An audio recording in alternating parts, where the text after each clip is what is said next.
জয়নুল আবেদিন রাদিয়াল্লাহু আনহু ইয়াজিদের জেলখানার মধ্যে বসে বসে মদিনার দিকে তাকায় তিনি কাঁদে আর বলে, ইয়া রাহমাতাল লিল আলামিন, আপনার জয়নুল আবেদিন জালিমের জেলখানার মধ্যে আজকে বন্দী হয়ে আছে।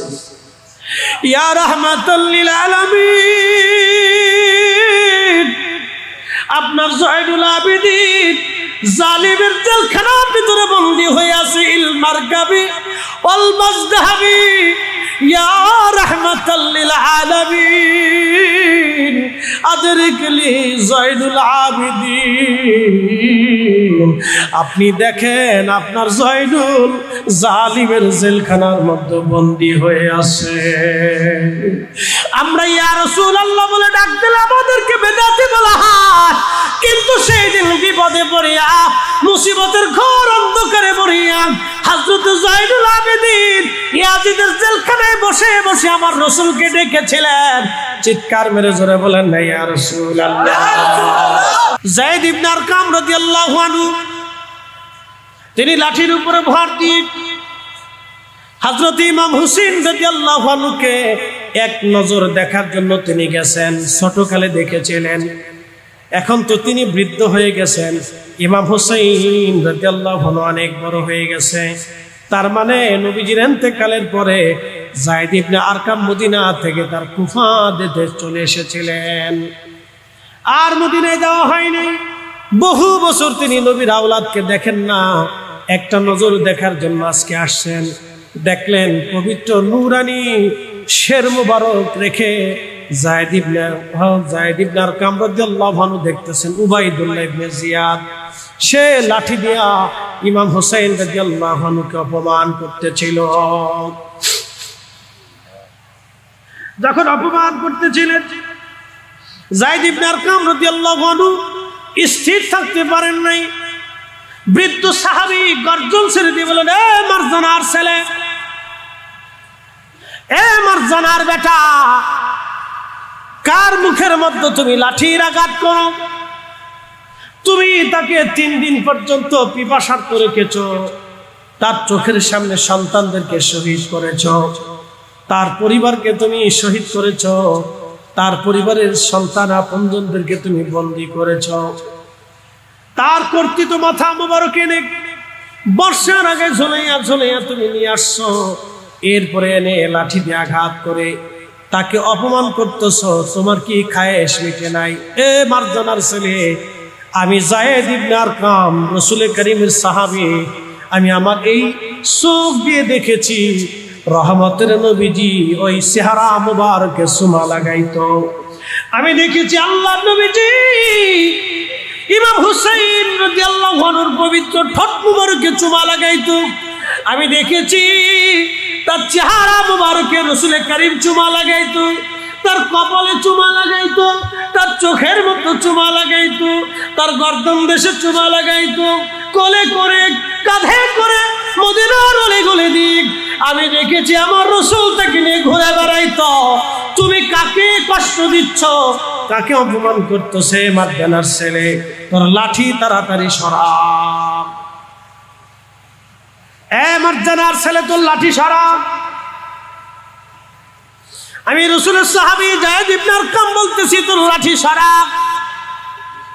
সেই দিন উবাইদুল্লাহ ইবনে জিয়াদ এই নাফরমান, এই জাহান্নামের কুকুর, জাহান্নামের কুকুর, এই নাফরমানটা সেই দিন ডাক দে বলে, রাসূলের সাহাবী, হে বৃদ্ধ লোক, হে যায়েদ ইবনে আরকাম, যদি তুমি বৃদ্ধ না হতা তাহলে এই মজলিসে তোমাকে হত্যা করতাম। তাড়াতাড়ি মজলিস থেকে বের হয়ে যাও, নাহলে তোমাকে ঘাট ধাক্কা দিয়ে মজলিস থেকে বের করে দেব। যায়েদ ইবনে আরকাম বললেন, হে মারজানার বেটা, আমি রাসূলের সাহাবী, একবার না, তুই যদি আমাকে একবার শহীদ করে দিস, আবার আল্লাহ যদি আমাকে জিন্দা বানায়, তুই আবার শহীদ করবি, আবার জিন্দা বানাবে, আবার শহীদ করবি। এইভাবে আমি যায়েদ ইবনে আরকাম 1000 বার যদি জীবন হয়, 1000 বার আমি রাসূলের জন্য শহীদ হতে প্রস্তুত আছি। একবার জোরে বলা যাবে কে মারহাবা। হযরত যায়েদ ইবনে আরকামকে মজলিস থেকে বের করে দেওয়া হলো। তিনি কাঁদতে কাঁদতে কাঁদতে কাঁদতে চলে গেলেন। পবিত্র শির মোবারক, আহা, বর্ষার আগায় তারা ঝুলাইয়া রাখলো। হযরতে জয়নব, হযরতে সাকিনা, উম্মে কুলসুম, শাহর বানু এবং জয়নুল আবিদিন রাদিয়াল্লাহু আনহুম, তিনাদের সবাইকে সেই দিন ঘোড়ার পিঠের উপরে চড়াইয়া কুফা নগরের অলি গলি দিয়ে তাদেরকে ঘোরানো হলো, দেখানো হলো, দেখো আমরা বন্দি ধরে নিয়ে আসছি। সেই দিন রাসূলের আহলে বায়তকে অপমান করা হলো।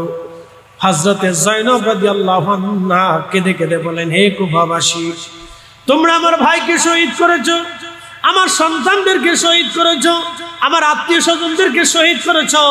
তোমরা কি জানো না আমরা রাসূল বংশের কন্যা?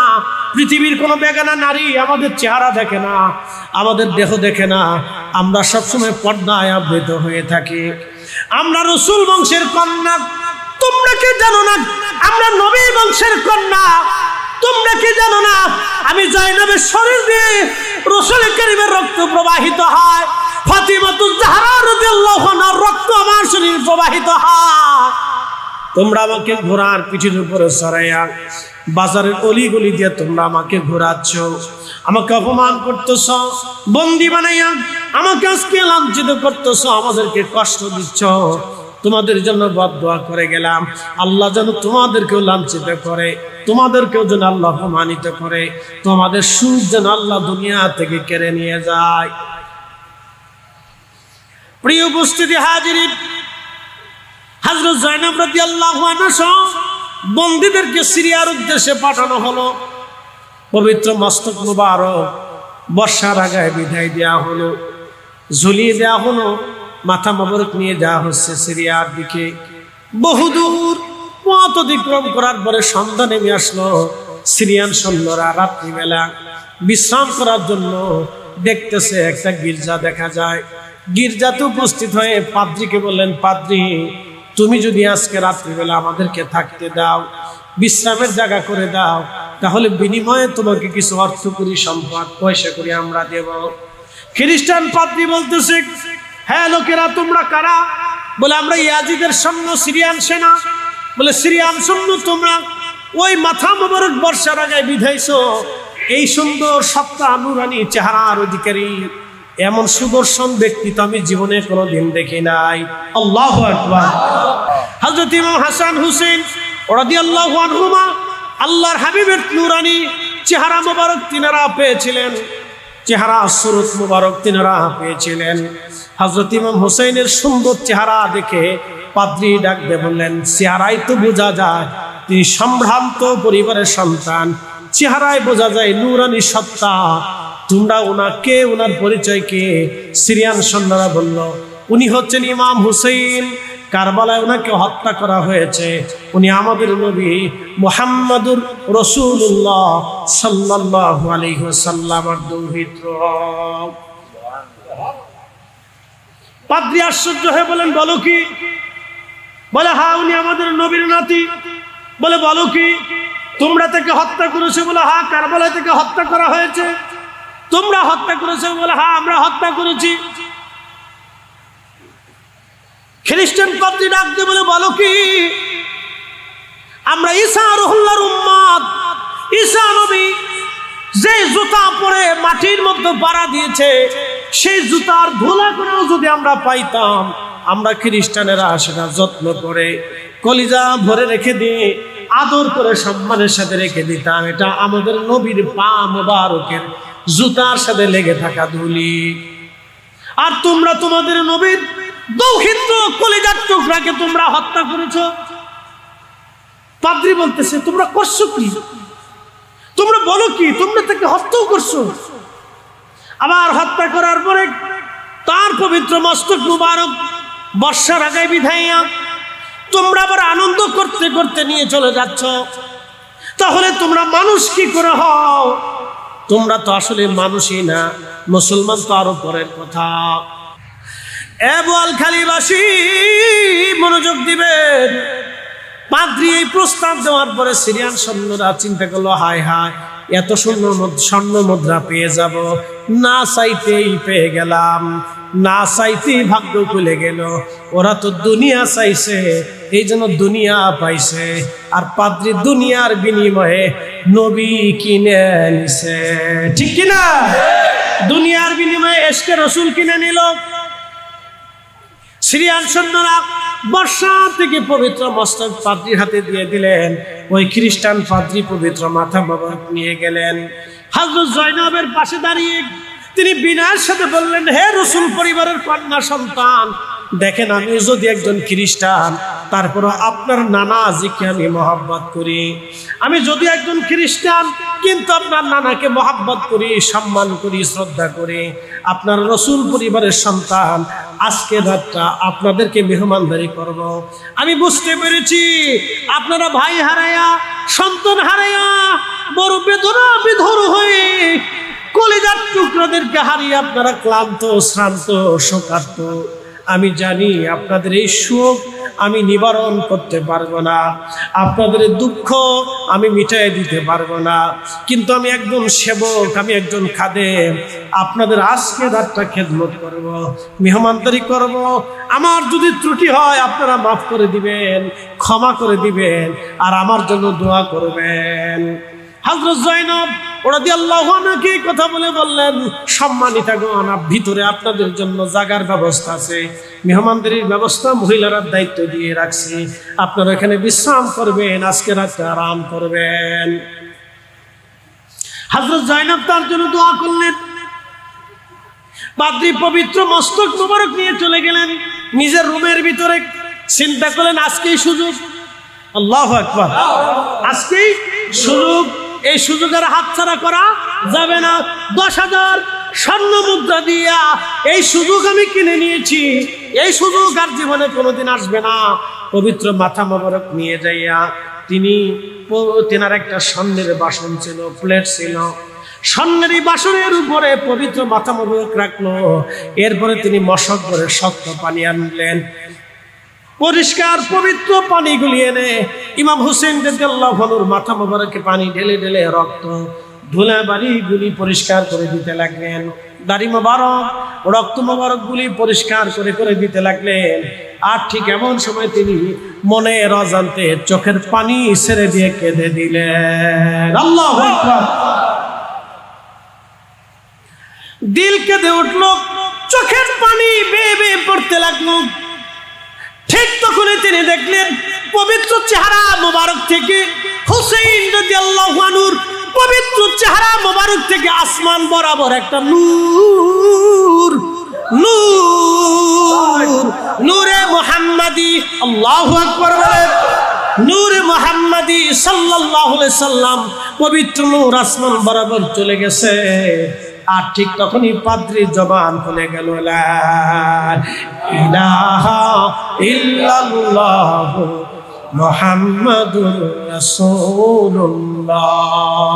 বন্ধুগণ আমার, হযরত ইমাম হুসেইন রাদিয়াল্লাহু আনহুর মহব্বতে এক পাদ্রী ঈমান নিয়ে কবরে চলে গেল। একসাথে বলবেন আল্লাহু আকবার। আর বাকিরা বেঈমান হয়ে কবরে চলে গেল। একদল জাহান্নাম কিনে নিল, আর একজন খ্রিস্টান মহব্বত দিয়ে, ভালোবাসা দিয়ে জান্নাত কিনে নিল। একসাথে বলবেন না মারহাবা। সিরিয়ান সৈন্যরা চলে গেল সিরিয়াতে, ইয়াজিদের রাজ দরবারে উপস্থিত হয়ে গেল। পবিত্র মাথা মোবারক নিয়ে, পবিত্র মস্তক মোবারক নিয়ে চলে গেল। হযরত জয়নব রাদিয়াল্লাহু আনহাকে নিয়ে ভিতরে নিয়ে যাওয়া হলো। সিরিয়াতে ইয়াজিদের রাজ দরবারে তাদেরকে কারাগারের মতো, আসামিদের মতো দাঁড় করায় রাখা হলো। আহা, সে সময় হযরত জয়নব রাদিয়াল্লাহু আনহা দাঁড়িয়ে আছেন। হযরত জয়নুল আবিদিন দাঁড়ানো।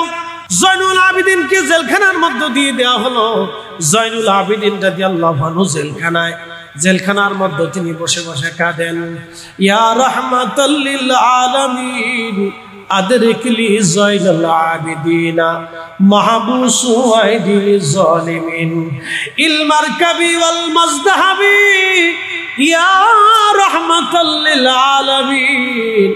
জয়নুল আবিদিন রাদিয়াল্লাহু আনহু ইয়াজিদের জেলখানার মধ্যে বসে বসে মদিনার দিকে তাকায় তিনি কাঁদে আর বলে, ইয়া রাহমাতাল লিল আলামিন, আপনার জয়নুল আবিদিন জালিমের জেলখানার মধ্যে আজকে বন্দী হয়ে আছে। ইয়া রাহমাতাল লিল আলামিন, আপনার জয়নুল আবিদিন জালিমের জেলখানার ভিতরে বন্দী হয়ে আছে। ইল মারকাবি ওয়াল মাজদাহাবি ইয়া রাহমাতাল লিল আলামিন আদরিকলি জয়নুল আবিদিন। আপনি দেখেন আপনার জয়নুল জালিমের জেলখানার মধ্যে বন্দী হয়ে আছে। আমরা ইয়া রাসূলুল্লাহ বলে ডাক দিলে আমাদেরকে বেদাতি বলা হয়, কিন্তু সেই দিন বিপদে পড়িয়া মুসিবতের ঘোর অন্ধকারে পড়িয়া হযরত জয়নুল আবিদিন ইয়াজিদের জেলখানায় বসে বসে আমার রাসূলকে ডেকেছিলেন। চিৎকার মেরে জোরে বলেন না ইয়া রাসূলুল্লাহ।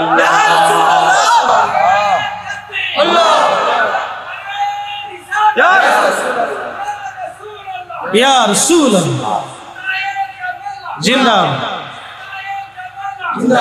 বন্ধু আমার, হযরতে জয়নুল আবিদিন জেলখানায় বন্দী, আর ইয়াজিদ এবার হুকুম দিল পবিত্র মাথা মোবারক বর্ষার আগে ঝুলাইয়া সিরিয়ার দামেস্কের অলি গলি দিয়া তোমরা প্রদর্শন করো, সিরিয়ার অলি গলি দিয়া তোমরা ঘোরাও। সিরিয়ার দামেস্কের অলি গলি দিয়ে তোমরা পবিত্র মাথা বর্ষার আগে ঝুলাইয়া তোমরা প্রদর্শন করো, তোমরা দেখাও। আহা, ইমাম হোসেন রাদিয়াল্লাহু আনহু পবিত্র মাথা মোবারক বর্ষার আগে ঝুলাইয়া পবিত্র মাথা মোবারক বহন করে নিয়ে সিরিয়ার দামেস্কের অলি গলি দিয়ে ঘোরানো হচ্ছে, হেঁটে হেঁটে যাওয়া হচ্ছে। হাজার হাজার সিরিয়ান মানুষ, হাজার হাজার সিরিয়ান মানুষেরা, হাজার হাজার সিরিয়ান মুসলমানেরা রাস্তার পাশে দাঁড়ায় দাঁড়ায় ডুকরিয়ে ডুকরিয়ে তারা কান্না করতেছিলেন, কেঁদে কেঁদে কাঁদতেছিলেন সিরিয়ানরা। ডুকরিয়ে ডুকরিয়ে তিনারা কান্না করতেছিলেন, সিরিয়ানরা কান্না করতেছিলেন। এমন সময় একজন ইমাম হোসেন রাদিয়াল্লাহু আনহু পবিত্র মাথা মুবারকের পাশে দাঁড়ায়া কোরআনের আয়াত তেলাওয়াত করলেন, আম্মা হাসিবাতা আন্না আসহাবাল কাহফি ওয়ার রাকিমি কানু আয়াতিনা। একবার জোরে বলা যাবে কি মারহাবা। আয়াতিনা আযাবা।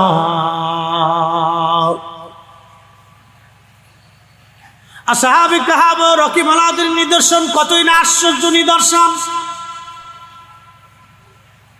আসহাবুল কাহফি ওয়ার রাকিমি কানু মিন আয়াতিনা আযাবা।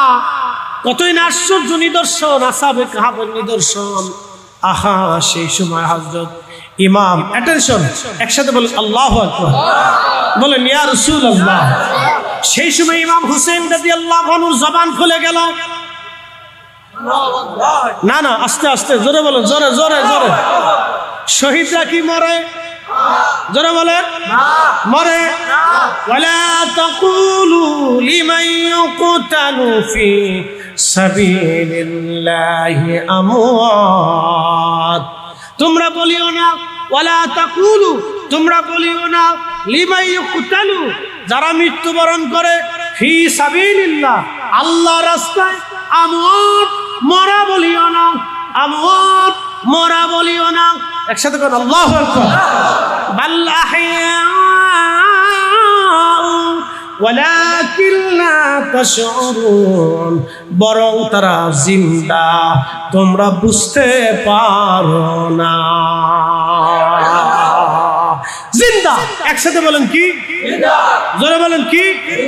হুসাইন, হুসাইন, হাসান, আমাদের নবী হুসাইন, হাসান, হযরত আলী, ফাতেমা, আমাদের নবী, সাহাবে আজমিন, ওলিরা, শহীদরা।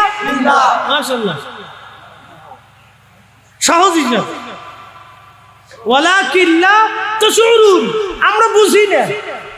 আল্লাহ নিজে বলছেন তোমরা একটু অনুধাবন করো না, তোমরা দেখতে পাও না, তোমরা শুনতে পাও না, তবে যারা দেখে তাদের দিল জিন্দা হয়ে গেছে। কথা ঠিক কিনা? তারা দেখে যাদের দিল জিন্দা। জোরে বলেন, তারা দেখে যাদের দিল জিন্দা। তারা দেখে, আমরা দেখি না। ওটা আমরা দেখি না। হযরত ইমাম হুসাইন রাদিয়াল্লাহু আনহু জবান খুলে গেল। জবান খুলে তিনি বলতে লাগলেন, আযাবু আসহাবাল কাহফি কাতিলি ওয়া হামলি। আযাবু আসহাবাল কাহফি কাতিলি ওয়া হামলি। আমাকে বহন করা, আমাকে হত্যা করা আসহাবে কাহফ থেকেও কি খুব আশ্চর্যজনক ঘটনা। একসাথে বলুন আল্লাহু আকবার। আসহাবে কাহফ কারা? যারা 309 বছর পর্যন্ত গুহার ভিতরে ঘুমিয়েছিল। কত বছর? 309 বছর। ধরে বলুন কত বছর? 309 বছর পর্যন্ত ঘুমায়। সূর্যের আলো ঢোকে নাই, ঠান্ডায় তারা কষ্ট পায় নাই, একেবারে এয়ার কন্ডিশন, পোকা লাগে নাই, পশম পড়ে যায় নাই, ব্লাড সার্কুলেশন নষ্ট হয় নাই, ত্বক নষ্ট হয় নাই, স্বাস্থ্য নষ্ট হয় নাই, পানি লাগে নাই, পিপাসা লাগে নাই, গ্যাস লাগে নাই, বাথরুম আসে নাই। 309 বছর ঘুমিয়েছিলেন তারা। 500 অতিক্রম করাইলেন আল্লাহ, বাতাস দিলেন আল্লাহ, পানি খাওয়াইলেন আল্লাহ, ঘুমের ভিতরে সব হয়ে গেল। 309 বছর, এটা অনেক আশ্চর্য, অনেক আশ্চর্য। আল্লাহর রসুলের পবিত্র ইমাম হুসাইন কর্তৃত পবিত্র মাথা থেকে আওয়াজ আসে, আযাবু আসহাবাল কাহফি কাতলি ওয়া হামলি। আমাকে হত্যা করা, আমাকে বহন করে নিয়ে আমাকে অপমান করা। এইভাবে বর্ষার আগায় বিদায়া ঝুলাইয়া ঝুলাইয়া তোমরা অলিগলি দিয়া আমার ঘুরাইতেছো, আমার অপমান করতেছো। এটাকে আসহাবে কাহফের চাইতে কম আশ্চর্য। তখন ওই ব্যক্তি ইমামে মাকামের পবিত্র মাথা মোবারকে চুমা লাগাইলেন, কপাল মোবারকে চুমা লাগাইলেন। কান্নার রোল পড়ে গেল। হাজার হাজার লক্ষ লক্ষ মানুষ কান্না করতে লাগলো। ইমাম হুসাইন রাদিয়াল্লাহু আনহুর পবিত্র মস্তক মোবারক দেখে সবাই কান্না করতে লাগলো, কান্না।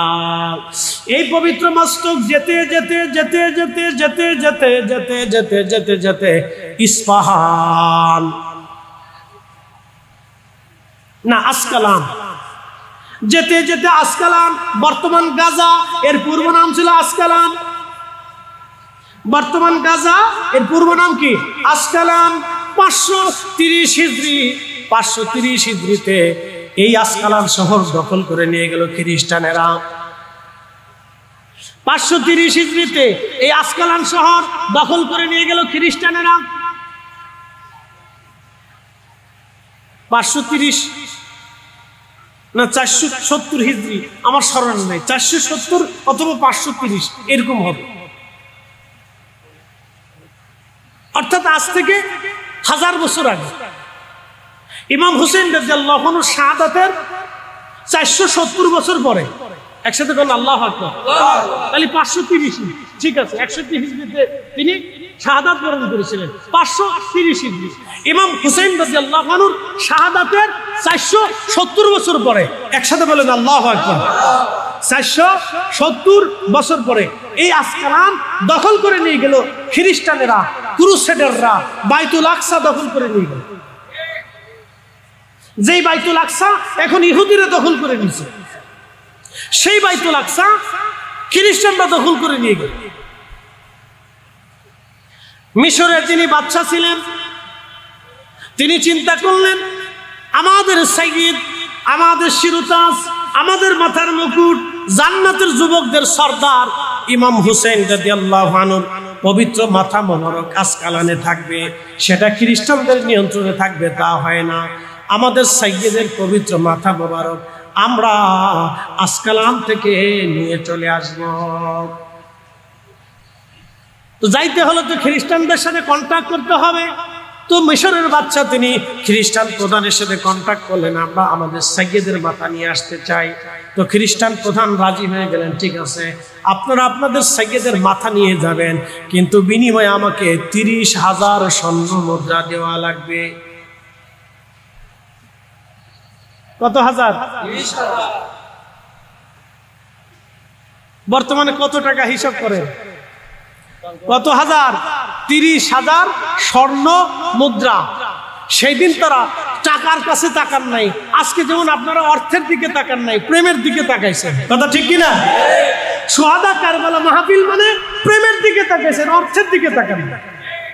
এই মাহফিলের ভিতরে কোনো ঘাটতি নাই, ঘাপলা নাই, কোনো ঘাপলা নাই, কোনো ঘাপলা নাই। এই মাহফিল শুধুই আহলে বাইতের মহব্বতে। কথা ঠিক কিনা? কারণ এই মাহফিল দেওয়ার পরে আপনারা সরকার থেকে কোনো টেন্ডার পাবেন না, রাস্তা পাবেন না, সুযোগ সুবিধা পাবেন না, চাকরি বাকরি পাবেন না, বিদেশ যাত্রা পাবেন না, ব্যবসা পাবেন না, কিচ্ছু পাবেন না। কিন্তু কিয়ামতের ময়দানে ইমাম হুসাইন রাদিয়াল্লাহু আনহুর শাফায়াত পাবেন। আল্লাহু আকবার বলেন না? তাহলে আমাদের ওইটাই দরকার। কথা ঠিক আছে? কয় হাজার স্বর্ণ মুদ্রা? 30,000। মিশরের বাদশা বললেন, ঠিক আছে, আপনাকে 30,000 স্বর্ণ মুদ্রা দিয়ে দেব, নিয়ে চলে যান, কিন্তু আমরা আমাদের সাইয়্যিদের পবিত্র মাথা মোবারক নিয়ে আসবো। 530 হিজরি, ওনার শাহাদাতের 470 বছর পর মিশরের সুলতান সৈন্য সামন্ত নিয়ে, আলেম উলামা নিয়ে, আমির উমরা নিয়ে রওনা করলেন সুদূর মিশর থেকে, বর্তমানে গাজা হয়ে, অর্থাৎ গাজা, বর্তমানে গাজা আসে, নাম ছিল আসকালান। এই অঞ্চলে তিনি প্রবেশ করলেন। প্রবেশ করার পরে ইমাম হোসেন রাদিয়াল্লাহু আনহুর পবিত্র মাজার শরীফে গেলেন। ওনার মাজার শরীফ হলো মাথা মোবারকের মাজার। পৃথিবীতে একজনের 2টা মাজার। আল্লাহু আকবার।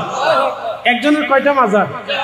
আমাদের চট্টগ্রাম শহরে বাইজিদ গোস্তামী রহমতুল্লাহর দরগা আছে কিনা? না, এখানে কিন্তু কোনো মাজার নাই। অনেকে ভাবে এটা মনে বাইজিদ গোস্তামীর মাজার। না না, আমাদের উত্তর দক্ষিণের মানুষ মনে করে এটা মনে বাইজিদ গোস্তামীর মাজার। মাজার না, এটা হলো দরগা। উনি এখানে কোনো এক সময় এসেছিলেন, বিশ্রাম করেছিলেন এবং খানকা প্রতিষ্ঠিত করেছিলেন। একসাথে বললেন না মারহাবা? এখানে ওনার কোনো মাজার নাই। তো পৃথিবীতে একজনেরই 2টা মাজার, তিনি হুসেইন। পবিত্র দেহ মুবারকের মাজার হচ্ছে কারবালায়, আর পবিত্র মাথা মুবারকের প্রথম মাজার হচ্ছে আসকালানে। সেই মাথা মুবারক আনার জন্য মিশরের গভর্নর বাদশাহ সুলতান তিনি সৈন্য সামন্ত নিয়ে, লস্কর নিয়ে, আমির উমরা উলামা ইকরাম নিয়ে চলে গেছেন। যাওয়ার পরে হযরত ইমাম হুসাইন রাদিয়াল্লাহু আনহুর পবিত্র মস্তক মোবারকের মাজার শরীফের উপর থেকে মাটি সরাইলেন। মাটি সরাইয়া পবিত্র মস্তক মোবারক বের করে নিয়ে আসলেন। দেখা গেল 470 বছর আগে যেইভাবে দাফন করা হয়েছিল, 470 বছর পরে ওনার পবিত্র মাথা মোবারক, ওনার পবিত্র চেহারা মোবারক, পবিত্র জুলফি মোবারক, পবিত্র দাড়ি মোবারক, পবিত্র চুল মোবারক তখনও যেমন 470 বছর আগে যেমন, 470 বছর পরেও তেমন। 470 বছর পরেও ওনার কর্তৃত পবিত্র গলা মোবারক থেকে রক্ত জড়িয়ে জড়িয়ে, টোপে টোপে, ফোটায় ফোটায় পড়তেছিল। একবার জোরে বলা যাবে কি আল্লাহু আকবার? আরো জোরে বলেন ইয়া রাসূলুল্লাহ। ইমাম হোসেন যদি 470 বছর পরে ওনার মাজারে অক্ষত পাওয়া যায়, তাহলে বলেন আমাদের নবী আছে না নাই? কাজ্জাবদের কাছে নাই, কিন্তু ইমানদারদের কাছে আছে। পবিত্র মস্তক উঠানো হলো, কিন্তু সুগন্ধি, মারহাবা কর, সারা অঞ্চলে জান্নাতি সুগন্ধি দিয়ে ভরে গেল। ইমামে মাকাম পবিত্র মাথা মুবারকের ভিতর থেকে এত পরিমাণে সুগন্ধি আসতে লাগলো, বেহেশতের ঘ্রাণ আসতে লাগলো, বেহেশতের জান্নাতের খুশবু আসতে লাগলো। তবে হ্যাঁ, এখনো যদি জান্নাতের খুশবু আপনি নিতে চান, তাহলে ইমাম হোসেন রাদিয়াল্লাহু তাআলা আনহু সেই পবিত্র কাপড় মোবারক অথবা কর্তৃত সেই মাথা মোবারকের যেখানে রক্ত লেগেছিল, অথবা চুল মোবারক এখনো যদি পাওয়া যায়, সেখান থেকে ঘ্রাণ আসবে। তবে হ্যাঁ, আমি গত বছর উহুদে ঘ্রাণ পেয়েছিলাম। বলে কেমন? আমি গত হজ, এই হজের আগের বছর হজ করতে গেলাম। তো আমি মদিনার থেকে যখন আমাদের প্যাকেজ শেষ হয়ে গেল, 2 দিন মাত্র সময় আছে, তা আমরা চিন্তা করলাম সময় তো শেষ, একটাবার উহুদে যাব। দিনের ভাগে তো বহুবার গেলাম, রাত্রিবেলা একটাবার যেতে চাই। রাত্রিবেলা আমরা উহুদে গেলাম। রাত্রিবেলা উহুদে যাওয়ার পরে আমরা রাত্রিবেলা উহুদে গেলাম, যেখানে আল্লাহর নবী বিশ্রাম করেছিলেন, যে উহুদের ফাঁকা জায়গায়। উহুদের পাহাড়ের একটা জায়গা দেখবেন ফাঁকা আছে, পাহাড়ের উপরে বাম পাশে একটা ফাঁকা। ওই ফাঁকা জায়গায় আল্লাহর নবীকে আহত অবস্থায়, দন্ত মোবারক শহীদ অবস্থায় তাকে ধরে নিয়ে যায়, এখানে বিশ্রামে রাখা হয়েছিল। আমরা হজ করতে যাই, বিদায় নেওয়ার আগে গেলাম রাত্রিবেলা। আমরা উপরে উঠার পরে দেখলাম বাতাস থেকে জান্নাতের খুশবু আসে। আল্লাহর কসম করে বলি, মাহফিল সাক্ষী, আমি আমার নাকরে, চোখরে, কানরে, জীবনকে ফাঁকি দিতে পারবো না। শুধু আমি না, আমি সরোয়ার 4-5 জন আলেম ছিল, সাধারণ ব্যক্তিত্বরাও ছিল। আমরা ওইখানে এসার নামাজ পড়লাম, নফল পড়লাম, দোয়া করলাম, মিলাদ শরীফ পড়লাম, দোয়া করলাম, কান্নাকাটি করলাম। ঘিরান আসতে লাগলো। ওইখানে সিমেন্ট দিয়ে ঢেকে দেওয়া হয়েছে যাতে ভিতরে কেউ ঢুকতে না পারে। চিন্তা করলাম এত ঘিরান কোথা থেকে আসে? সামান্য জানালার মতো কাটা আছে, হয়তো বর্তমানে সেটা বন্ধ করে দিছে। আমার জানা মতো হয়তো বন্ধ করে দিছে, অথবা খোলাও থাকতে পারে। আমি উঠে ওইখান থেকে হাত বাড়িয়ে মাথা মোবারক ঢুকায় দেখলাম যেখানে আল্লাহর নবী বসছিলেন, বিশ্রাম করেছিলেন, ওইখান থেকে আল্লাহর পক্ষ থেকে জান্নাতের ঘিরান আসে। পৃথিবীর কোন ঘিরানের সাথে সেই ঘিরানের কোনো মিল পাওয়া যায় না। আল্লাহু আকবার! 1450 বছর পরে এখনো নবীদের জান্নাতের ঘিরান পাওয়া যায়। তার মানে রাসূলের জায়গা রাসূল আছে, আমাদের চোখের জায়গা চোখ নাই। কথা কন না কেন?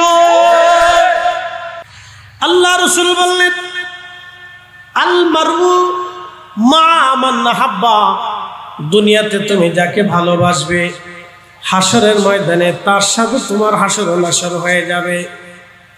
সাহাবীরা বললেন, ইয়া রাসূলুল্লাহ, পৃথিবীর পূর্ব দেশ থেকে যদি একজন ভালোবাসে পশ্চিমের একজন মানুষকে, কোনোদিন দেখা সাক্ষাৎ হয় নাই, কোনোদিন উঠা বসা হয় নাই, কারাবাত হয় নাই, তারপরও কি জান্নাতের মধ্যে একসঙ্গে থাকবে?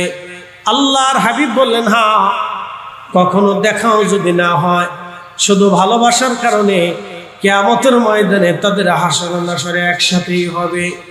এর অর্থ আমরা ইমাম হুসাইনকে ভালোবাসি, এই ভালোবাসার কারণে কিয়ামতের ময়দানে তাদের কদম মোবারকে আমাদের জায়গা বরাদ্দ হবে। কথা বলেন ঠিক কিনা? প্রিয় উপস্থিতি, আরবিতে একটা প্রবাদ আছে, শরফুল মাকিন আমার শরফুল মাকান, শরফুল মাকানে ও শরফুল মাকিন। কিছু জায়গার কারণে মানুষের দাম বাড়ে, কিছু মানুষের কারণে জায়গার দাম বেড়ে যায়। যেমন শাহজালাল ইয়ামানি মুজাররিদি আসার কারণে সিলেটের দাম বেড়েছে, সিলেটের কারণে শাহজালাল ইয়ামানি মুজাররিদির দাম বাড়ে নাই। আওলাদ রাসূল সৈয়দ আহমদুল্লাহ মাইজভান্ডারী রাহিমাহুল্লাহ, আল্লাহর ওলির আগমনের কারণে মাইজভান্ডারের দাম বাড়ছে। মাইজভান্ডারের মুরিদদের কারণে সৈয়দ শাহ হুজুর কেবলার দাম বাড়ে নাই, বরং উনার কারণে মুরিদের দাম বাড়ছে। ঠিক কিনা? মনোযোগ দিয়ে। হুজুর গাউসে পাক, উনার কারণে আমাদের মূল্য বেড়েছে, আমাদের কারণে ওনার মূল্য বাড়ে নাই। মদিনার কারণে আমার মদিনার দাম বাড়ছে, মদিনার কারণে রসুলের দাম বাড়ে নাই, বরং নবীর কারণে তামাম উম্মতের মর্যাদা বেড়ে গেছে। এত মর্যাদা আমাদের আল্লাহ বাড়ায় দিয়েছেন। মুসা আলাইহিস সালাতু ওয়াস সালাম তিনি তাওরাত শরীফ পড়তেছিলেন, তাওরাত পড়তে পড়তে দেখলেন তাওরাতের ভিতরে একটা উম্মতের পরিচয় পাওয়া যায়। এই উম্মতের মধ্যে 70টা মর্যাদা গুণাবলী আমার রব আমার আল্লাহ দিয়েছেন। একটা উম্মতের মর্যাদা দেখা যায় 70 গুণ মর্যাদা আল্লাহ দিয়েছেন। তখন হযরতে মুসা কালিমুল্লাহ বলেন, হে রব, এত মর্যাদাপূর্ণ একটা উম্মত 70 গুণ মর্যাদা বাড়িয়ে দিয়েছেন। আল্লাহ, ওই উম্মত আপনি আমাকে দয়া করে দিয়ে দেন। রব্বুল আলামিন বললেন, হে মুসা, আমি 70 গুণ উম্মত মর্যাদা আমি একটা উম্মতকে দান করেছি। মুসা রে, এই উম্মত তোমার জন্য বরাদ্দ করি নাই, তবে আল্লাহ কার জন্য এই উম্মত আপনি বরাদ্দ করেছেন? বলে, মুসা রে, আমি আমার আখিরি নবী রাহমাতুল লিল আলামিনের কারণে আমি তার উম্মত, তার জন্য এই উম্মত বরাদ্দ করেছি। একবার জোরে বলা যাবে কে মারহাবা। প্রিয় উপস্থিতি হাজিরিন, মনোযোগের সাথে কথাগুলি শুনবেন। হযরতে মুসা কালিমুল্লাহ বলেন, হে রব, তাহলে সেই নবীর উম্মত আপনি আমাকে বানিয়ে দেন। আমার আল্লাহ বলেন, না মুসা, তোমাকে ওই নবীর উম্মত আমি বানাবো না। আপনি একটু চিন্তা করেন, জলিল কদর একজন নবী, আল্লাহ যাকে এত বড় মর্যাদা দিয়েছিলেন, তিনি পর্যন্ত এই উম্মত হওয়ার বাসনা করেছিলেন। এখন যদি বলা হয় আপনাদের কাউকে সৌদি আরবে নিয়ে চাকরি দেওয়া হবে, মাসে 5 লক্ষ টাকা বেতন পাবেন, নাগরিকত্ব দেওয়া হবে, সৌদি মেয়ের সাথে আপনার বিয়ে দেওয়া হবে, বাংলাদেশের 1 কোটি যুবকের মধ্যে 1 কোটি যুবক রাজি হয়ে যাবে। 1 কোটি যুবক এক পায়ে রাজি হবে, সৌদি আরবের নাগরিকত্ব পাবো, ওই দেশের সাথে আত্মীয়তা করতে পারবো, মাসে 5 লক্ষ টাকা বেতন পাবো। এই সুবর্ণ সুযোগ আর ছেড়ে দেয় কে উন্নত বিশ্ব, উন্নত জায়গা, আরামের জায়গা। দেখেন, আপনি চিন্তা করেন, হযরত নবী আলাইহিস সালাম এই উম্মতের মর্যাদা দেখে বলেছিল, আল্লাহ আমরা ওই নবীর উম্মত বানায় দেন। একটু ভাবনা চিন্তা করেন, সাইয়্যিদুনা ইব্রাহিম আলাইহিস সালাতু ওয়াস সালাম প্রত্যেক দোয়ার ভিতরে বলতেন, হে রব, আপনি আমার নসলে, আমার বংশে আখিরি নবী দুনিয়ার মধ্যে পাঠাবেন। আল্লাহ আমার নসলে আপনি আখিরি নবী দুনিয়ার মধ্যে পাঠাবেন, আমার বংশের মধ্যে আসবে। আল্লাহ হযরত ইব্রাহিম খলিলুল্লাহ দোয়া করতেন, এই জন্য আল্লাহর নবী বলেন, ওয়াদা ইব্রাহিম খলিলুল্লাহ, আমি ইব্রাহিম খলিলুল্লাহর দোয়ার ফসল। ইব্রাহিম আমার জন্য দোয়া করতেন, আল্লাহর নবী তাকে ভুলে যান নাই, মিল্লাতের বাবা বানাইয়া আল্লাহর নবী দুরুদের মধ্যে ইব্রাহিম আলাইহিস সালামের নাম লিখে দিলেন। যদি দুরুদে ইব্রাহিমের ভিতরে আমার রাসূল ইব্রাহিম আলাইহিস সালামের নাম না লিখতেন, পৃথিবীর কোনো আলেমের কলিজায় সাহস ছিল না ওই দুরূদ শরীফের ভিতরে সাইয়্যিদুনা ইব্রাহিম খলিলুল্লাহর নাম লিখে দেবে। আমার নবী ইব্রাহিম খলিলুল্লাহর নাম লিখে দিক, ওই যে দোয়া করতেন, দোয়ার কারণে কৃতজ্ঞতা স্বরূপ নবীজি নাম লিখে দিলেন। একটু চিন্তা করেন, আমার এই নবীর মর্যাদা দেখে ইব্রাহিম খলিলুল্লাহ পর্যন্ত লোভে কাতর হয়ে গেছে যে আমার বংশে যদি একটা সন্তান আসে, এত বড় পাওয়ারফুল মর্যাদাওয়ালা নবী যদি আমার বংশে আসে, আমার বংশের মর্যাদা বেড়ে যাবে। আল্লাহু আকবার। বোয়ালখালীবাসী মনোযোগের সাথে শুনবেন, হযরত ঈসা আলাইহিস সালাতু ওয়াস সালাম বিরাট বড় এক পাহাড়ের পাশ দিয়ে হেঁটে হেঁটে যাচ্ছেন। আল্লামা, বিরাট বড় আল্লামা ইমাম সাফুরিয়া শাফি রাহিমাহুল্লাহ, তিনি নুজহাতুল মাজালিসে লিখেছেন, হযরত ঈসা নবী বিরাট বড় পাহাড়ের পাশ দিয়ে হেঁটে হেঁটে যান। যাওয়ার সময় দেখলেন সাদা এক মার্বেল পাথর পড়ে আছে। হযরত ঈসা আলাইহিস সালাম পাথরের চারপাশে দাঁড়ালেন, ঘুরতে লাগলেন। এত বড় পাথর, সুন্দর, জীবনে তো কখনো এমন সুন্দর পাথর দেখি নাই। পাথরের চারপাশ দিয়ে ঘুরতেছেন, রব্বে কারীমকে ডাক দিয়ে বলেন, হে রব, এত সুন্দর পাথর পাহাড়ের পাশে কখন কে এই পাথর রাখলো? আল্লাহ, এত আশ্চর্য লাগতেছে, এত চমৎকার করে তুমি পাথর বানাইছো। আমার আল্লাহ ডাক দিলেন, ঈসা, তুমি কি পাথরের মধ্যে কি আছে দেখতে চাও? ঈসা রুহুল্লাহ বলেন, হ্যাঁ আল্লাহ, পাথরের মধ্যে কি আছে আমি দেখতে চাই। আমার রব বলেন, ঈসা, তোমার হাতের লাঠিখানা পাথরের মধ্যে তুমি আঘাত করো। ঈসা রুহুল্লাহ পাথরের উপরে লাঠির আঘাত করলেন। আল্লাহর নবী ঈসা আলাইহিস সালাম পাথরের উপরে আঘাত করার সঙ্গে সঙ্গে পাথরখানা ভেঙ্গে 2 ভাগে বিভক্ত হয়ে গেল। ঈসা রুহুল্লাহ দেখতেছে পাথরের ভিতরে একজন আল্লাহর বান্দা লাঠির উপরে ভর দিয়ে আল্লাহর জিকির করতেছে। আল্লাহু আকবার। হযরত আবু মুসলিম আল খাওয়ালামি ইয়ামান দেশে কালেমার দাওয়াত দেওয়ার জন্য চলে গেলেন। যাওয়ার পরে ইয়ামান দেশে ভণ্ড নবীর আবির্ভাব হলো, এদিকেও ভণ্ড নবীর আবির্ভাব হলো। হযরত আবু বকর সিদ্দিক রাদিয়াল্লাহু আনহু ভণ্ড নবীদেরকে দমনের জন্য বিরাট মুসলমানদের সেনাবাহিনী গঠন করে ভণ্ড নবী দমনের জন্য মুসলমানদেরকে পাঠিয়ে দিলেন। কিন্তু ইয়ামান দেশে সৈন্য পাঠানোর মতো কোনো সুযোগ হযরত আবু বকরের হয় নাই। ইয়ামানের ভণ্ড নবীর উদ্ভবটা মারাত্মক হয়ে গেল। আবু মুসলিম আল খাওলাবি রাহিমাহুল্লাহ তিনি তাদেরকে বুঝাইতে লাগলেন, নতুন মুসলমান যারা হয়েছিল তারা ভণ্ড নবীর খপ্পরে পড়ে ভণ্ড নবীর কাছে বায়াত নিয়ে তারাও বেঈমান হতে লাগলো। আবু মুসলিম আল খাওলাবি বহু চেষ্টা করতে লাগলেন, কিন্তু ভণ্ড নবীর লোকেরা আবু মুসলিমকে ধরে নিয়ে গেল। যুদ্ধ করার মতো অস্ত্রশস্ত্র আবু মুসলিম আল খাওলাবির ছিল না। হযরত আবু মুসলিম আল খাওলাবি রাহিমাহুল্লাহকে ভণ্ড নবীর লোকেরা ধরে নিয়ে গেল। ধরে নিয়ে যাওয়ার পরে বলল, আবু মুসলিম তুমি তোমার নবীর ধর্ম ছেড়ে দিয়া আমাদের নবী তুমি মেনে নাও। আবু মুসলিম বললেন, দেখ ভণ্ড নবীর লোকেরা জীবন চলে যাবে, আমি তোমাদের এই ভণ্ডকে মেনে নিতে পারবো না। আমার নবী শেষ নবী, আমার নবীর পরে আর কোন নবী দুনিয়াতে নাই। লা নবিয়্যা বাদি ওয়া মান ইত্তাবা ফাহুয়া কাফির। আমার রাসূলের পরে আর কোন রাসূল নাই, আমার নবীর পরে আর কোন নবী নাই। কেউ যদি নবুয়ত দাবি করে সে কাফের। কথা কোন ঠিক না বেঠে? কাদিয়ানীরা কাফের, জোরে বলেন কাদিয়ানীরা কাফের। আরো জোরে বলেন কাদিয়ানীরা কাফের। আরো জোরে বলেন কাদিয়ানীরা। দলিলে না বিনা দলিলে? দলিল লাগতো না, বিনা দলিলে আল্লাহ, বিনা দলিলে কাদিয়ানীরা কাফের। কথা ঠিক কিনা? যাক, বৃষ্টি আসতেছে মাশাআল্লাহ, প্রচুর বৃষ্টি, সারাদিন বৃষ্টি, প্রচুর বৃষ্টি, চারপাশে প্রচুর বৃষ্টি। কিন্তু আপনারা মাহফিলে বসে রয়েছেন, এগুলি সাধারণত এই চট্টগ্রাম ছাড়া আর কোথাও দেখা যায় না। আপনি ঠিক বললেও ঠিক, না ঠিক বললেও ঠিক। আমি ফার্ম মারতেছি না, আর দুনিয়া তো আসাদুল মিনাল ফার্ম, দুনিয়া ফার্মের উপরে চলে। বলে হুজুর এটা কেমন কইলেন? বাড়ি যাইয়া যদি ফার্ম না মারেন তাহলে ভালো মন্দ খাইতে পারবেন না।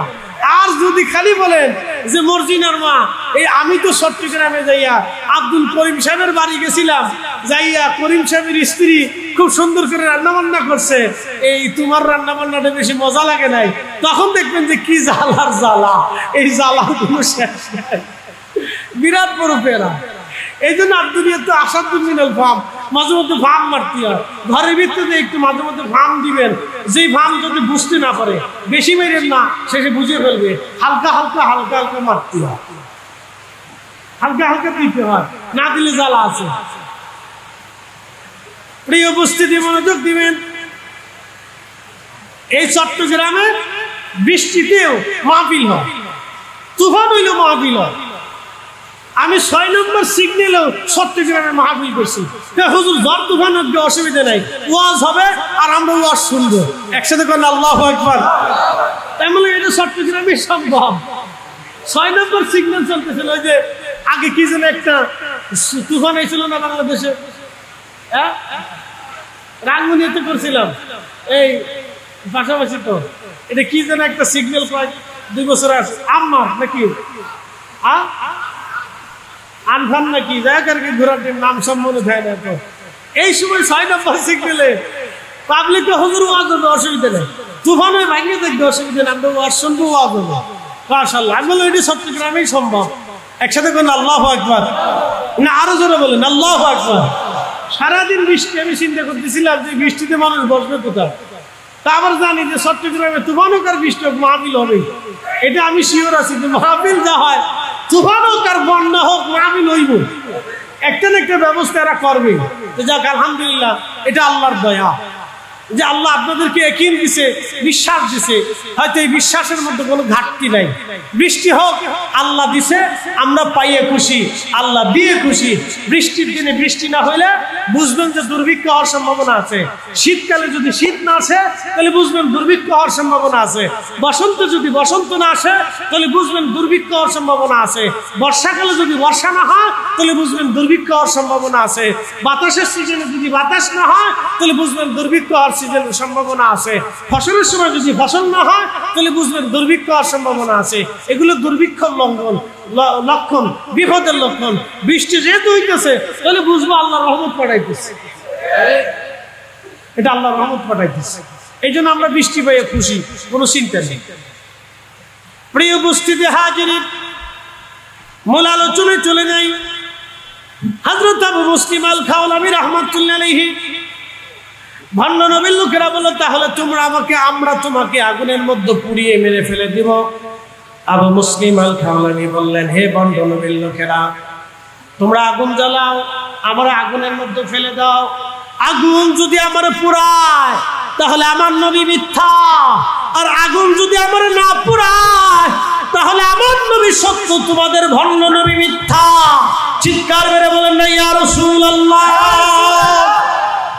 এই উম্মতের ইয়াকিন দেখেন, এই উম্মতের বিশ্বাস দেখেন আপনি, এই উম্মতের ইয়াকিন আপনি দেখেন, এই উম্মতের বিশ্বাস আপনি দেখেন।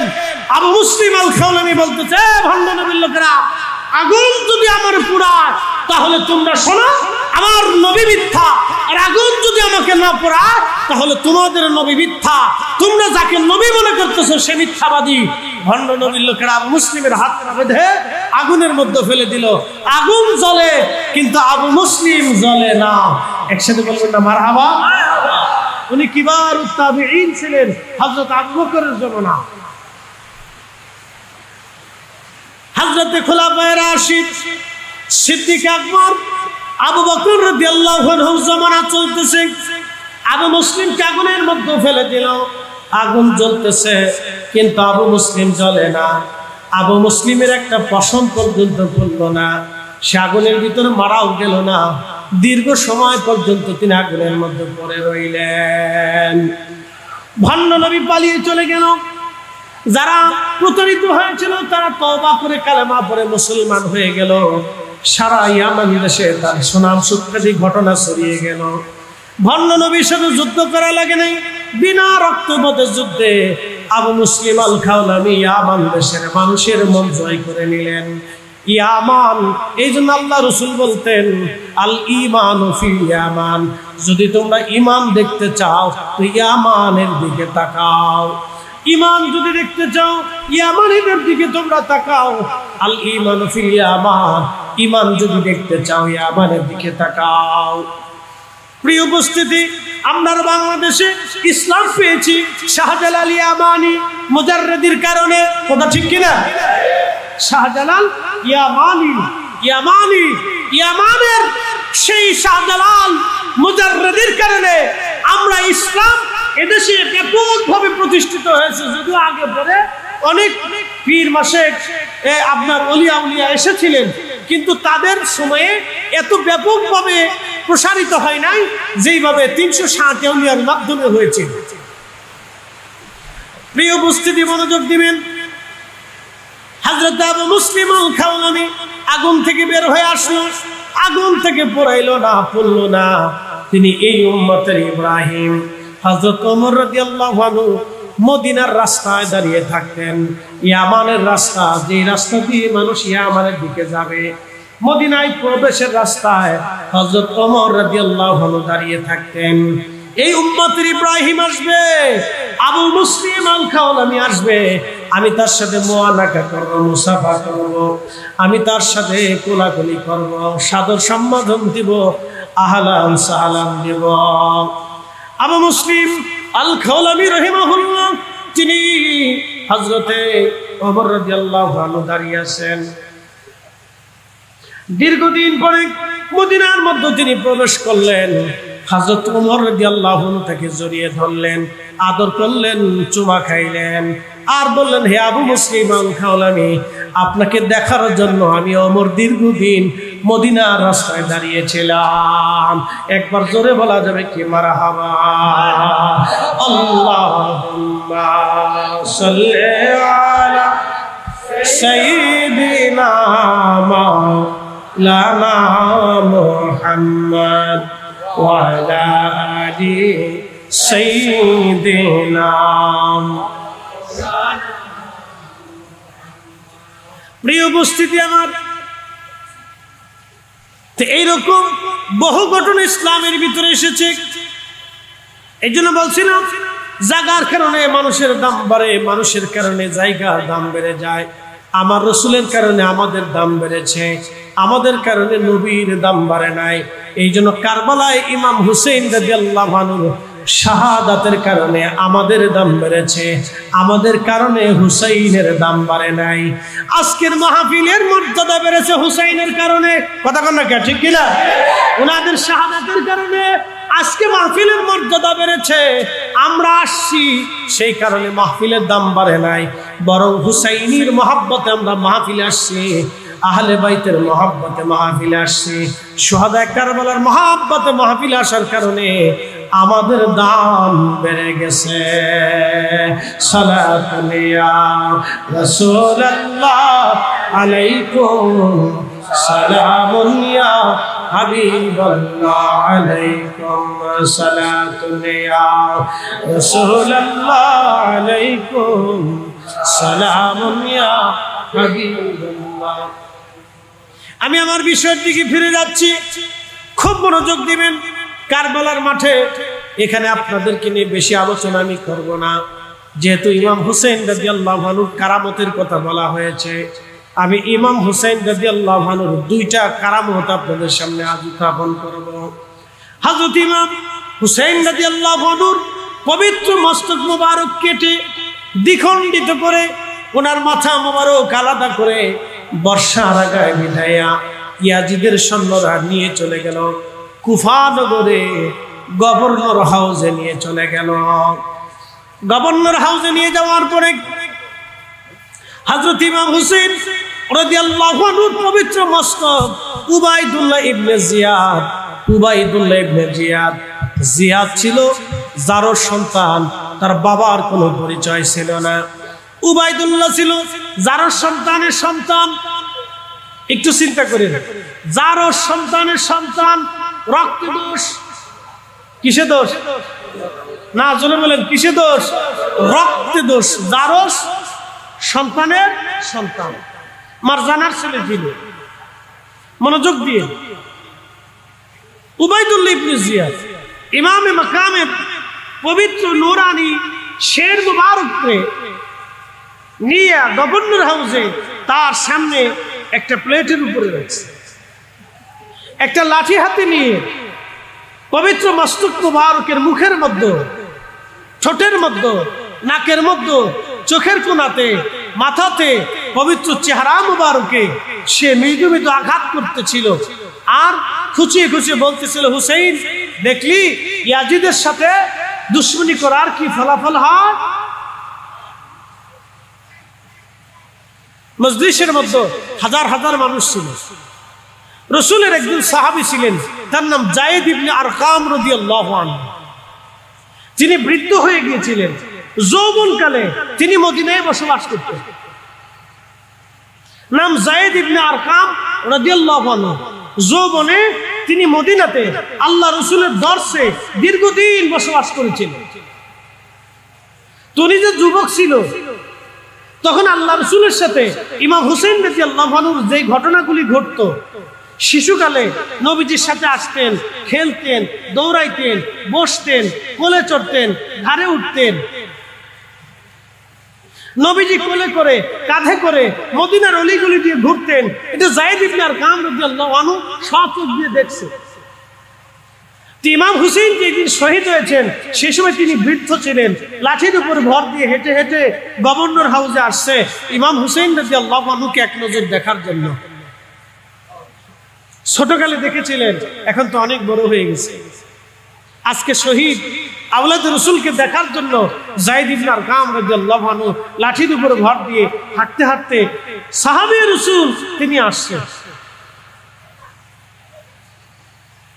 আল্লাহ রসুলের সাহাবী ভাবতেছেন কি, সাহাবী তার মানে জান্নাতি মানুষ। কি কথা কর না কেন? কি মানুষ? না জোরে বলেন, না জোরে বলেন, জান্নাতি, কোনো সন্দেহ নাই। সাহাবী জান্নাতি, জোরে বলেন সাহাবী জান্নাতি, জোরে বলেন সাহাবী জান্নাতি। হার সাহাবী জান্নাতি, সব সাহাবী জান্নাতি রাদিয়াল্লাহু আনহুম। ওয়ারাদু আন, আল্লাহ বলেন আমি তাদের উপরে রাজি, তারাও আমার উপরে রাজি। যালিকা লিমান খাশিয়া রাব্বা, এজন্যই রাজি তারা আমি আল্লাহকে ভয় করতে।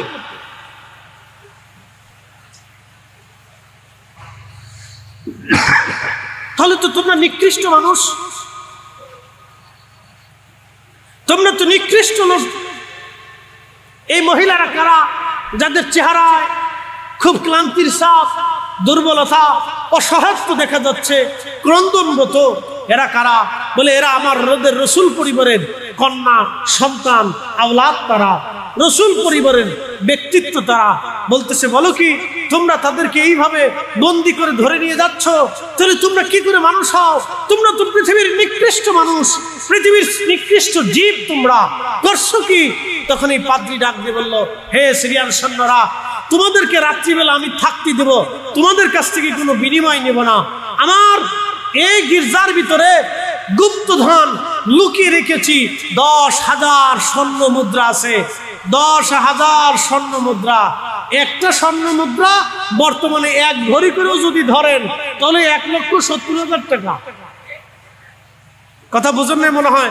আবার বুঝি, বর্তমানে স্বর্ণের দাম ভরি কত? 1,40,000 না। স্বর্ণ কিনেন না মনে হয় বহুদিন, নাহলে বিয়ে থা করেন নাই, ইদানিং বিয়ে শাদী করেন নাই। 1,60,70 হবে, জানেন না খবর? হ্যাঁ, 1,72,000। ওই তো বললাম না, 1,60,70 কম না, উঠানামা করে ধরেন 60-70, 1,70,000 ধরেন। একটা স্বর্ণ মুদ্রা 1,70,000 বর্তমান দাম। এরকম 10,000 স্বর্ণ মুদ্রা আছে, আমি তোমাদেরকে দিয়ে দেব, কিন্তু বিনিময়ে ওই পবিত্র সত্তা মাথা মুবারক আজকের রাতে আমি খেদমত করব, আর রসুল পরিবারের যারা আছে তাদেরকে আজকের রাতে আমি মেহমানদারি করব। একসাথে বলবেন আল্লাহু আকবার। হ্যাঁ, এটার নাম এটাই প্রেম। এটার নাম কি? প্রেম। প্রেম কি দলিল দেওয়া হয়? কথা কন না, প্রেম কি দলিল দেওয়া হয়? প্রেম দলিল দেওয়া হয় না। আমি ফরিদি সাহেব বহু দলিল দিব, দলিল দেওয়ার পরে নজদিক বলবে হ্যাঁ দলিল হয়েছি এখন মানবো। এটা সাথে না, যে মানে সে বিনা দলিলে মানে, যে ভালোবাসে সে বিনা দলিলে ভালোবাসে। কথা কন না, ঠিক কিনা? ভালোবাসার জন্য দলিল লাগে না, দলিলের প্রয়োজন হয় না, এটা হৃদয়ের ভিতর থেকে অটোমেটিক আছে। আল্লাহ যারে কবুল করে তাকে দিয়ে রসুল ভালোবাসা। কথা ঠিক কিনা? কে কবুল করে? আল্লাহ। আল্লাহ। এটা নসিব লাগে, নসিব নসিব নসিব, কপাল লাগে, কপাল। সবার নসিব হয় না। ইমাম হুসাইনের রাদিয়াল্লাহু আনহু কারামত 770 বছর পুরো মানুষ দেখছে। সেই পবিত্র মাথা মোবারক নিয়ে আসলো মিশরের আল আজহার বিশ্ববিদ্যালয়ের পাশে। একসাথে কর না, মারহাবা। মিশরের আল আজহার বিশ্ববিদ্যালয়ের পাশে তার পবিত্র মাথা মোবারককে সমাহিত করা হয়। পৃথিবীতে একজনের 2 স্থানে জিয়ারত হয়, এক স্থান কারবালা আর এক স্থান মিশরের আল আজহার বিশ্ববিদ্যালয়ের পাশে। 2 স্থান থেকে মানুষ ফয়ুজত নেয়, জিয়ারা করে, দোয়া করে, দোয়া নেয়, তাওয়াজ্জুনে বরকত নিতে থাকে। 2 স্থান থেকে মানুষ বরকত নিতে থাকে। প্রিয় উপস্থিতি আমার, ইমাম হুসেইন রাদিয়াল্লাহু আনহু এই কারবালার এই ঘটনা অনেক ব্যাপৃত, লম্বা। ইমাম হুসেইন শহীদ হয়েছিলেন কিন্তু পরাজিত হন নাই। ইয়াজিদ বাহ্যিকভাবে দেখা গেছে সে বিজয় হয়েছে, আসলে জিন্দেগীর তরে সে পরাজিত হয়ে গেছিল। বেশি দিন সে বাঁচতে পারে নাই। আল্লাহ রাসূল বলছিলেন, হালাকাতু উম্মতি আলা ইয়াদাই গিলবাতিন মিন কুরাইশ, সহিহুল বুখারী। নবী বললেন, আমার উম্মত কুরাইশ বংশের এক যুবকের মাধ্যমে আমার উম্মত ধ্বংস হবে। আর এই হাদিস ব্যাখ্যা করতে যে ইমাম হাজর আসকালানী আশ-শাফিঈ রাহিমাহুল্লাহ, তিনি শারহ বুখারী ফাতহুল বারীর মধ্যে তিনি লিখেছেন, সেই যুবক আর অন্য কেউ না, হযরত আবু হুরায়রা রাদিয়াল্লাহু আনহু এই হাদিস বর্ণনা করেছেন। আর আবু হুরায়রা রাদিয়াল্লাহু আনহু বাজারে বাজারে ঘুরতেন, আর বাজারে মানুষ দেখলে তিনি দোয়া করতেন, আল্লাহুম্মা লা তুদরিকনি সানাতুস সিত্তিন ওয়ালা ইমারাতুস সিবিয়ান, আল্লাহ তুমি আমাকে 60 হিজরির যুবকের শাসন থেকে তুমি আমাকে বাঁচাও। ইয়াজিদ ক্ষমতায় বসেছিল 60 হিজরিতে, আর ইমাম হুসেইন রাদিয়াল্লাহু আনহু শহীদ হয়েছিলেন 61 হিজরিতে, আর হযরত আবু হুরায়রা রাদিয়াল্লাহু আনহু ইন্তেকাল করেছিলেন 59 হিজরিতে। 59 হিজরিতে আবু হুরায়রা রাদিয়াল্লাহু আনহু ইন্তেকাল করলেন, কারণ তিনি সবসময় দোয়া করতেন, আল্লাহুম্মা লা তুদরিকনি শানাতু সিদ্দিন ওয়ালা ইমারাতু সিবিয়ান। আল্লাহ আমাকে 60 হিজরির ওই যুবকের শাসন থেকে তুমি আমাকে বাঁচাও। আল্লাহ তুমি আমাকে 60 হিজরির যুবকের শাসন থেকে বাঁচাও। আল্লাহর নবী হযরত আবু হুরায়রাকে বলে গিয়েছিলেন, আবু হুরায়রা 60 হিজরিতে একটা যুবক আসবে, আমার কুরাইশ বংশের একটা সন্তান আসবে, তার মাধ্যমে আমার উম্মত ধ্বংস হবে, আমার বহু উম্মত জাহান্নামে চলে যাবে, আমার উম্মত মতপার্থক্যগ্রস্ত হয়ে যাবে, দলে বিভক্ত হয়ে যাবে, আমার উম্মত মতানৈক্যের মধ্যে পড়ে যাবে, তার কারণে আমার উম্মত ধ্বংস হয়ে যাবে, কোন উম্মত জাহান্নামের রাস্তা খুঁজে নিয়ে যাবে। হে আবু হুরায়রা, সেই ব্যক্তির নাম ইয়াজিদ। আল্লাহ রাসূল বলে গিয়েছিলেন বিদায় হযরত আবু হুরায়রা দোয়া করতেন, আল্লাহ আমাকে 60 হিজরির যুবকের শাসন থেকে তুমি আমাকে বাঁচাও, আমাকে ওই পর্যন্ত হায়াত দিও না, কারণ এই ফিতনা আমি সহ্য করতে পারবো না। আল্লাহ তিনি 59 হিজরিতে ইন্তেকাল করেছিলেন, ইয়াজিদ ক্ষমতায় বসেছিল 60 হিজরিতে, আর হযরত ইমাম হুসাইন রাদিয়াল্লাহু আনহু শহীদ হয়েছিলেন 61 হিজরিতে। হে প্রিয় বোয়ালখালীবাসী, আল্লাহ ফিতনা থেকে আমাদেরকে বাঁচাই রাখুন, জোরে বলেন আমিন। আর 64 হিজরিতে যাইয়া ইয়াজিদ মৃত্যুবরণ করেছিল। কোন এক বর্ণনাতে আসছে বানরের কামড়ে মৃত্যুবরণ করেছে। সে এক বানর বলতো, বানর চিনছিলি? বান্দরবনের বানর, বান্দরবনের বান্দর। আমরা এলাকাকে বানর, আপনাদের এলাকায় কি বান্দর? আচ্ছা বান্দরই ধরেন, বান্দরবন তো বান্দরই ধরেন, তো বান্দর বলতো বান্দর। এই বান্দরের সাথে খেলা করতে যাইয়া বান্দরকে আজকে পাইছি, তোরে আজকে ধরছি, তোরে আজকে ছাড়বো না, বান্দরে কামড়ায় মারছে। আর এক বর্ণনায় আসছে সে জেনা করতে গেছিল। জেনা কি করতে গেছে? আসতে কোন কেন, জোরে বলেন। জেনা, জেনা। বাইজি আছে না, বাইজি সুন্দরী নারী দিয়ে আগে রাজা বাদশারা নাচানাচি করতো, জেনা করতো, আনন্দ ফুর্তি করতো। যে ইয়াজিদ এরকম আনন্দ ফুর্তি করতে যাইয়া ওই বাইজি, ওই নাচনে বলা ওই পতিতা নারী ইয়াজিদ খুব ভক্ত মদ পান করেছে, খাওয়াইয়া এরপরে শরীর আঘাত করিয়া ওই মদ পান অবস্থায় ওই নাপাক হালতেই তাকে আল্লাহ জাহান্নামে পাঠাই দিছে। একসাথে বলবেন আল্লাহু আকবার। এই জন্য আল্লাহ রসুলের দুশ্মনদের মৃত্যু ঠিক মতো হয় না, কথা কন না, ঠিক কিনা? তাদের মৃত্যু ঠিক মতো হয় না, তাদের অপমৃত্যু হয়, জাহান্নামের মৃত্যু হয়। সে জেনা করিয়া নাপাক অবস্থায় মদ পান করিয়া তারপরে মারা গেছে, অথবা বান্দরে তার পিটিয়ে মারছে। যে অবস্থায় মারুক, দুটোটাই মৃত্যু তার ইমানের সাথে হয় নাই, বেঈমানের সাথে হয়েছে। আল্লাহ পাক এই সমস্ত ফিতনা থেকে আমাদেরকে বাঁচাই রাখো, সকলে বলেন আমিন। আহলে সুন্নাত ওয়াল জামাত এটাই একমাত্র নাজাতের রাস্তা, এছাড়া আর কোনো রাস্তা আমাদের নাই।